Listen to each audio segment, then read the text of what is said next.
70 ফুটের এই মেসি মূর্তি অক্ষত অবস্থায় কোথায় রাখা হবে আর এখানেই থাকবে কিনা সেটাই সিদ্ধান্ত নেওয়া হবে আজকে।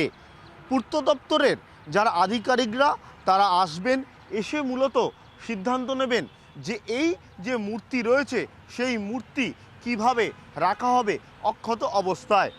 আগেই দেখা গেছিল এই মেসি মূর্তি দুলছে। বিশেষজ্ঞরা এখানে পরিদর্শন করে বুঝতে পেরেছিলেন ফাউন্ডেশনের যে বোল্ট রয়েছে সেখানে সমস্যা রয়েছে, আর সেই জন্যই এই মূর্তি দুলছে। পরবর্তীকালে দেখা যাচ্ছে যে মেসি মূর্তি যাতে কোনোভাবে না দোলে বা মানুষের মনে আতঙ্ক তৈরি না করে তার জন্য মূর্তির একেবারে চারদিক থেকে দড়ি দিয়ে বেঁধে দেওয়া হয়েছে। আর যেই জায়গায় মেসি মূর্তি রয়েছে তার আশপাশে বাঁশের ব্যারিকেড করে একটা বলয় তৈরি করা হয়েছে যাতে কোনো অসুবিধা না হয় বা যাতে সামনাসামনি এই মূর্তির কেউ না আসে। তার কারণ এই আতঙ্ক যথেষ্টই বেশি ছিল মেসি মূর্তি দুলছিল বলে।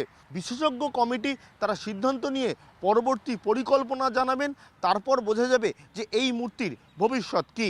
দড়ি দিয়ে বেঁধেছে, সমস্ত পাচ্ছি, সব থেকে বড় কথা ব্যারিকেড করে দিয়েছে, এখন তার ঢোকার কোনো ব্যাপারই নেই, সেক্ষেত্রে ভয়েরও কোনো ব্যাপার নেই। থাকার উপযুক্ত করতে হবে, কারণ এই অবস্থায় তো রাখাটা ঠিক হবে না।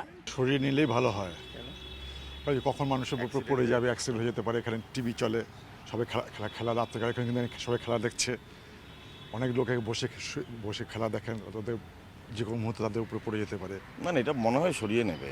না বেঁধেছে বলে তবে ঠিক আছে, যা নড়ছে না বা হ্যাঁ, তাই তো মনে হচ্ছে।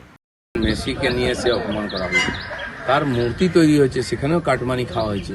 1 বছর টিকবে না একটা মূর্তি? কি ধরনের চুরি হয়েছে, কি ধরনের অসম্মান! বিশ্ববিখ্যাত একটা ব্যক্তির মূর্তি আমরা বসালাম, সেটা ভেঙে পড়ছে আর এটা খবর হচ্ছে। খুব লজ্জার জন্য টিএমসি বাঙালির নাক কান সব কেটে দিয়েছে।